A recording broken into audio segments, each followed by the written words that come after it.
and we're good to go. Thanks so much, Ilana. Okay, all good. Thank you. Yeah. So the topic of today is redefining belonging, navigating cultural identities. And this is a session 2 of webinar series of Thrive as an Expat This Holiday season. Yeah. So the tricky thing about being an expat, you might feel a bit kind of compelled between two options. So not feeling completely aligned with the customs and the setup that you run in the host country, but also sometimes struggling maybe to navigate and reconnect with the people that are back home. So in a way, you're in two places at once and not fully in either.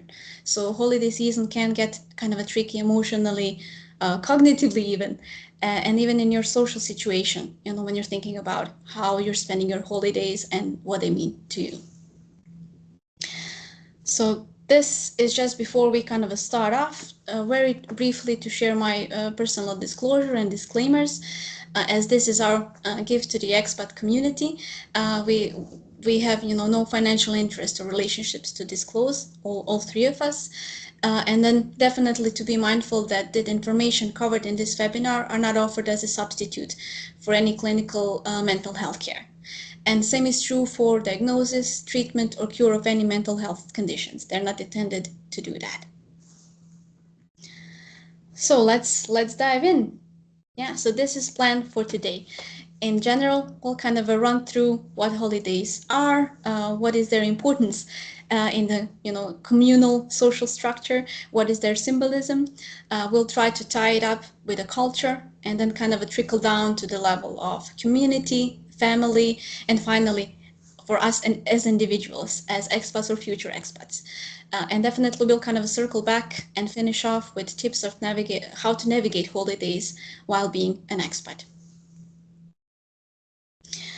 So just to start off as a kind of icebreaker activity, if you feel comfortable, have a pencil and paper or notes on your phone or any text editor on your computer, you can try and note down 10 sentences starting with I am, and then finishing whatever comes into your mind.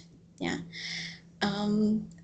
Try not to think over or kind of anticipate what would come, and just let it flow if it makes sense. Whatever comes first as an idea, as a thought, just kind of note it down.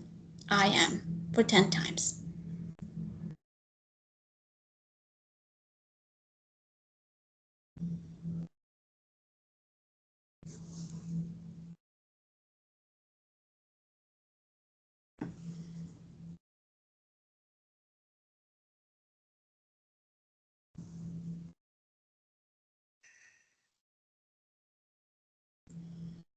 And when you're done, just be so kind to signal with the wave or any reaction from teams.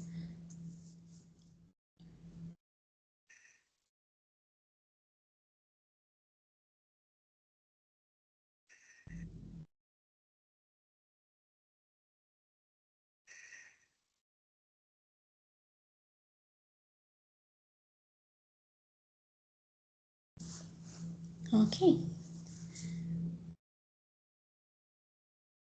You're smiling, Munir, so so I'm glad that it kind of brought a bit of a joy as well. It was trickier than I thought it would be. With yourself. Yeah, cool. No, thank you. So now, in our next round, try to note down and finish the same sentence, but adding a clause. During the holidays, I am. Yeah.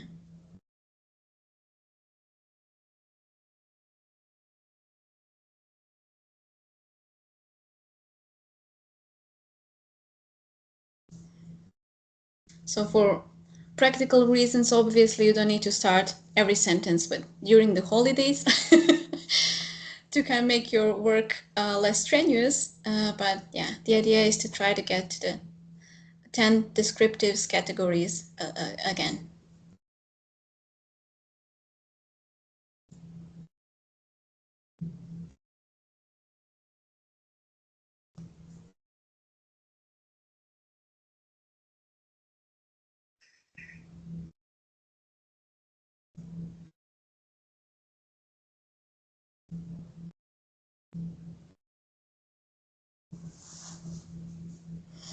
Okay, so I'm just curious what showed up, yeah, in terms of the if you're kind of willing to communicate and did you notice any differences, any similarities? What kind of showed up for you, and are there any differences in these two groups of descriptives? There are some similarities. Yeah. Mm-hmm. There are some differences. Yeah. Yeah. Yeah. It's a mix between similarities and differences. Yeah. So this specific task is frequently kind of used in social psychology research, and the idea is what would usually happen is three specific categories would show up.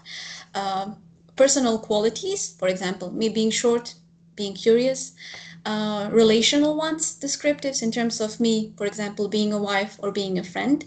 And the third one is group membership, for example, an immigrant, an expat, a psychologist. Yeah. And in that sense, almost 60% of the ways that people kind of see themselves or describe themselves come from our in-group identity. And the thing is, probably, when prompting the holidays, we make, this in-group identity more salient. So maybe things that are linked with our relations, our group membership maybe kind of showed up more frequently than in the first case. Yeah. I don't know if that resonated with you, if that made sense. I found it interesting in the first one was a lot more descriptive of myself, and the second one was a lot more activity and relational focused. So things I do and the people that I'm with. Yeah, because that part of your identity became more salient. So the trick is also then we can kind of engage and get some specific markers of specific identity activated, and holidays is there's something that kind of prompt that and bring this in us in terms of things that we share, sense of belonging, community that we kind of share as well. So thank you for that. I'm glad that you find it interesting and useful. Yeah, it is. Yeah. I got the three categories at the first one. So, I described myself as a father, a son, a brother, and I described as well my feeling blessed, grateful, and I identified myself as well as a coach, as a mentor. So the three things came up. Yeah, so you're like part of the coaching community. Yeah. So Yes. Yeah. as a group. Oh, that's amazing. Thank you for sharing. Yeah. I don't know if you heard about these two persons, but they're too cute for words. So I thought it would be kind of very nice to share. So these two people are former strangers who met in mix-up exchange of messages. Grandma on the right thought that she's texting her grandson. But obviously texting to the other person. But I ended up, sharing Thanksgiving for the last 7 or 8 years. Yeah. So, and it speaks for the message of, holidays spreading this cheer, sense of connection and community, reinforcing community bonds. And especially in the case, for example, for this particular example, that, for example, identity of being a grandma extended to more than one young person to extend, warmth and food towards two. Yeah. So this is to teach us that our identities can be very inclusive if we let them to be. And I hope it kind of prompts you in this holiday season to kind of include in the warmth and gratitude to the other members of community as well. So this speaks for this sense and relevance of the holidays. Other bit is reflection and gratitude. End of year stuff, kind of reflecting, what was missed on, what were the goals that you achieved, what is something that you're looking forward to in the upcoming phase or a year. And same is with traditions and identity. Engaging in the holiday traditions can then strengthen a sense of identity and belonging. Yeah, so it kind of returns us to our communal roots, and make us more appreciative about things that we share with our close ones. If you're an expat, there's an extra caveat of stress and expectations. Obviously, it's not reserved for expats only, but it can get more tricky during the holiday seasons for us. And that is either financial pressures, strained family dynamics, or societal expectations that can kind of give mixed signals, in terms of how your host country functions in comparison to your home country. So I'm just curious, what of these kind of speak to you, or what would be your kind of experience? What kind of came up when we were kind of discussing this bit?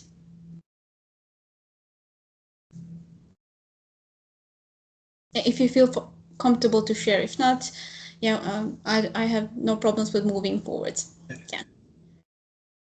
I think what stood out to me was connection and community. One of the amazing things, and specifically for me, was on the religious side, was one of the amazing things is that when I meet other people who share my religion, immediately there's a sense of connection, a sense of bonding. I feel a sense of home in that space because there's so much shared background between us in terms of the beliefs, in terms of understanding, in terms of the practices and rituals that we do, that immediately, there's just, it automatically feels a lot more comfortable.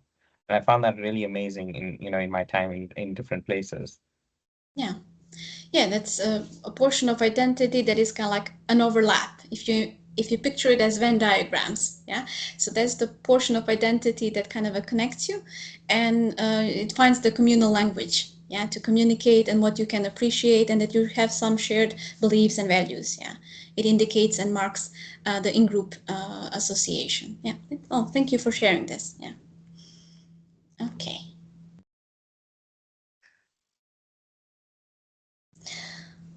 So, what is really important to say that holidays are basically societal rituals, and to that sense, they're really symbolic, and they're not existing per se, if it makes sense. That's something that kind of cultures bring. We decide what is the tradition, what the holidays are about, and they go with a lot of symbolism. So if you think about, for example, coffee cake versus birthday cake, then first can be kind of a pleasant but neutral. I'm sure that probably, mentioning birthday cake brings up memories, goes with different connotations. There's specific emotions that are linked with that are saturated with that. Yeah.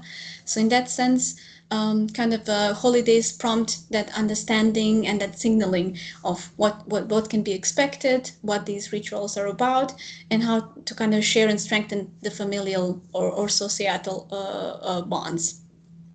So relevant aspects of tradition, just to kind of restate, is to reaffirm communal bonds. That's what holidays are really important, especially for expats. Communicating or enforcing social values and expectations and rules. And definitely, bringing and this comforting sense of structure, predictability, and stability. They're really like comfortable sensations around that, with the smells, with the looks, with the societal obligations and things like that.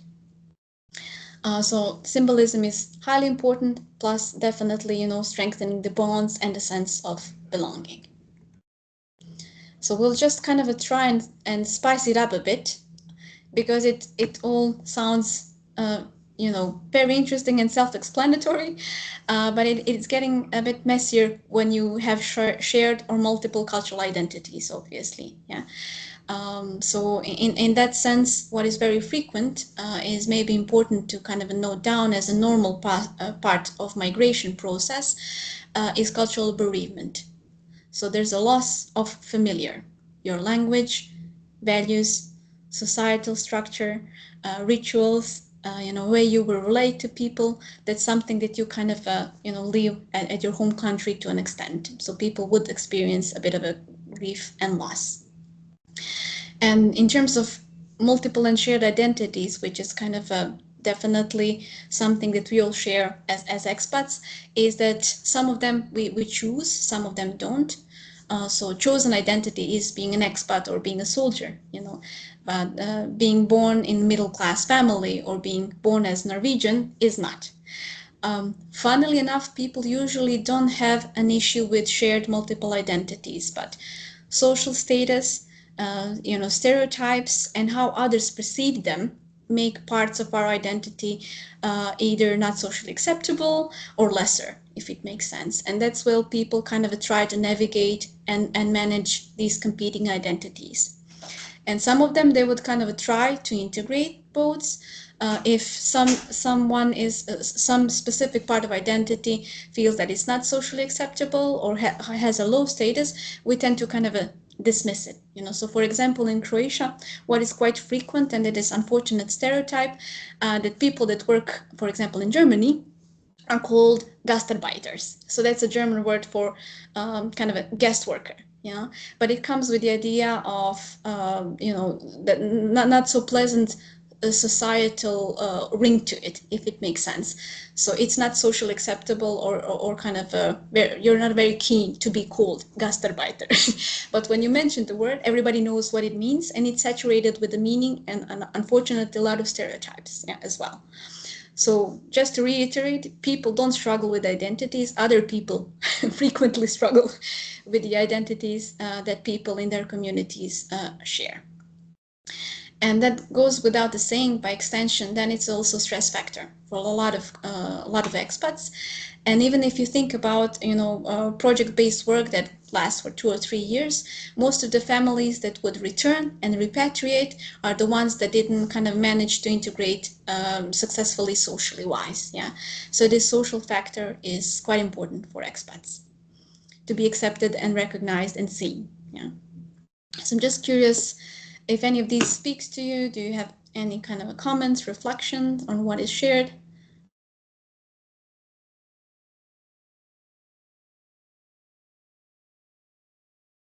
I noticed that a lot of the times, in different places, there tends to be a convergence where people in the same culture kind of tend to create their own group and their own subcultural culture in the country that they're in, and we tend to kind of align ourselves with that and seek that out. Yeah. And it is perfectly normal inclination, because you would share more cultural upbringing, and heritage with the people from your home country, for example. But in the same time, that keeps you in a sort of a kind of a bubble where you're not immersed in where you live, and where then kind of it's very difficult to navigate and create shared multiple cultural identities. It's more kind of a linked with segregating, if it makes sense. Then it's kind of quite difficult to explore all of the benefits maybe of expat life that can kind of enrich the identity. So it's not broadened, it's just like transferred to another location. And it is quite normal. I also experienced it, and some of my clients also kind of report that. But in the same time, then it is quite kind of difficult to live fully in the place that you're in. But I agree, that's quite common. Okay. So just to kind of touch base on the family bits as well, because we're kind of moving from community level to the family level. And in that sense, there's a few theories, and this is one of more popular ones, about family functioning.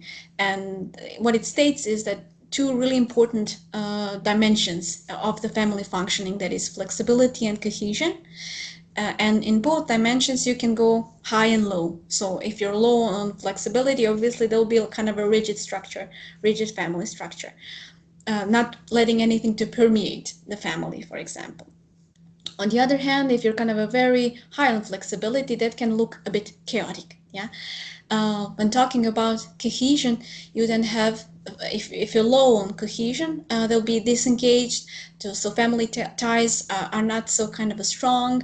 Bond is not such an intensive thing or important, for the family members. On the other side, if you're very high on cohesion, you get kind of an enmeshed quality. So that would mean family is perceived as entity. So any behaviors that would kind of steer away from the standards of the family will be looked upon, if it makes sense, in a negative way. So all the research kind of indicated that balanced families, if it makes sense, not either high or low, but somewhere around the middle, that are usually have best chances for sociocultural integration. And there's a third dimension that is really important that kind of facilitates that, is a good communication.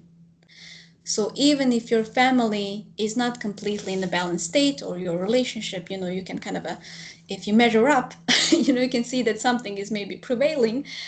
Good communication can help a lot to getting you to the place where you feel comfortable, and where integration kind of seems more feasible and easier on. So you can briefly kind of check in with yourself. Where would you place yourself? and decide if it's something that needs to be discussed, or you want to navigate with your family. That it's a good starting place. Yeah.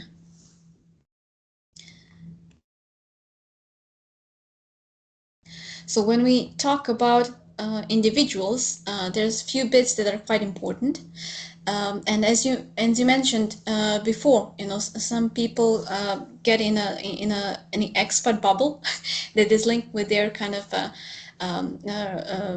compatriots, and that is quite difficult to then get the wholeness of positive outcomes of being an expat. For example, reducing intergroup bias. You'll be kind of less prone to have stereotypes, because you would have more inclusive and more diverse social community, as such. It also can increase well-being, because you're being more flexible. You go through different changes and adaptations, and you're using multiple skills and strategies to navigate that, so you're kind of more flexible whatever comes your way.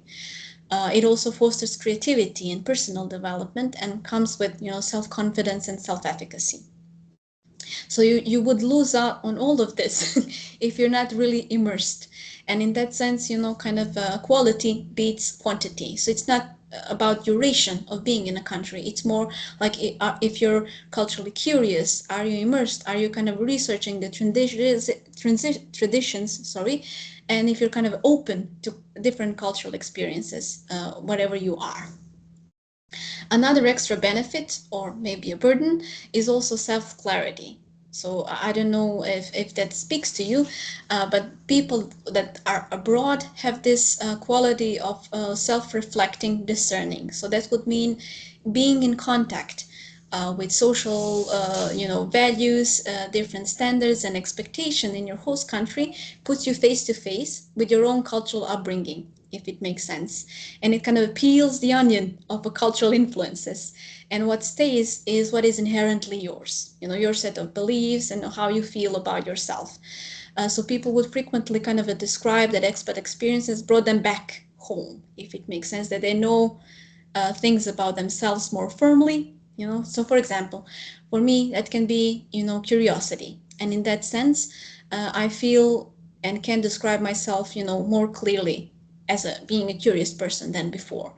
That would mean that also it's consistent internally. So that would mean I would be a curious specialist, health specialist. I would be a curious friend, curious for doing sports. Yeah, so it kind of would sip into different areas in my life roles. And the same is temporary stable. So if it makes sense, in different situations, in different life phases, I would occupy the same quality. Yeah. And people frequently say that this is an outcome or a side effect of living abroad that is really important to them. But sometimes obviously creates problems with their families back home, or the close ones back home. So I'm just kind of curious if this speaks to you. Do you have any, kind of reflections? Is it something that you also experienced, or not so much?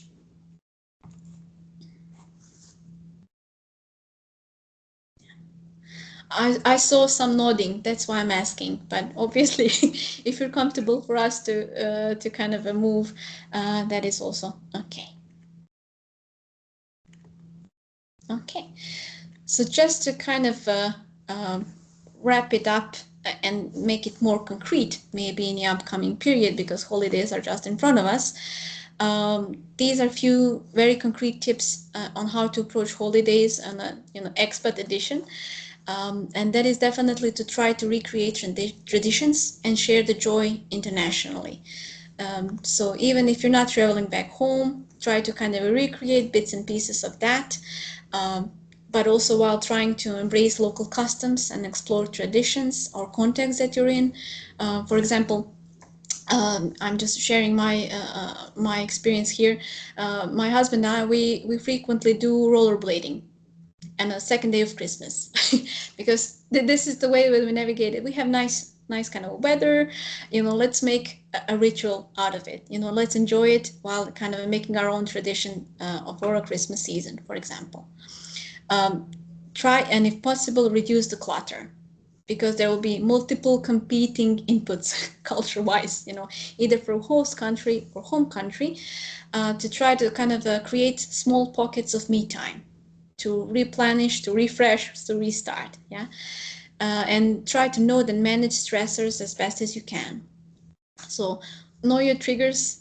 Try to kind of see the warning signs that you're getting either overwhelmed or are detached, and then kind of create a self-care plan for this holiday season. Stay in touch with those at home because that again it reinforces the bonds and the sense of gratitude and belonging, and that is very beneficial for well-being. Also, just to kind of circle back to the cultural bereavement, make room for grief and or guilt. It doesn't mean that you're doing something wrong, but basically if you kind of have shared time and shared cultural space, if you're in one, you're not in the other. And that can result, with discrepancy that can kind of result in maybe, impaired mood or feeling a bit kind of nostalgic or disengaged. So to be wary about that and kind of aware that it can come your way and be gentle with yourself, obviously. So just to kind of focus on maybe a more concrete activity or a task going towards the end, because now we're packed with information, and we have some prompt and some reflection.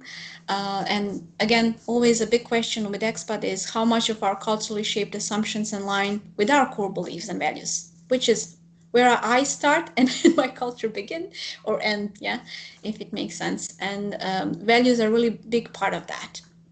So how to recognize or think about the values. So on the right side, I put a meme that can be kind of a good representative of somebody who is really focused on care to the extent that is kind of almost turns to self-sacrifice, where if somebody holds this specific value on the level of their beliefs, it can be like others are important. Make sure that you cater to others.